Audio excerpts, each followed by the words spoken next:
இந்த அத்தை தூக்க முடியல வாத்த அங்கே வந்து பார்த்த நைட்டு 2 மணிக்கு போய் பிடிச்சிட்டு வந்தேன். நைட்டு 2 மணிக்கு பிடித்த அப்படியே நல்லா வறுத்து கீரையை போட்டு கொடுத்த. மழை பெஞ்சதுல நைட்டு அதில் செம்ம நண்டு இதெல்லாம் பெருசாக இருக்கா? செம்ம நண்டை பத்தியா அத்தை நான் போய் பிடிச்சி வந்தேன் நைட்டு. இதை பார்த்து கடிச்சு போட போகுத கடிச்சு போடும் பார்த்து போடு.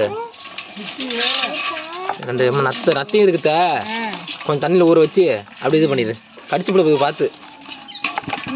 இதை பார்த்து எடுதா நண்டை பார்த்த பார்த்து கடிச்சு கையில் ஆகுது பத்தியா? ஐயோ அம்மா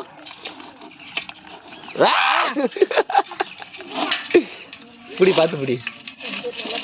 சளிக்கு ரொம்ப நல்லது இது.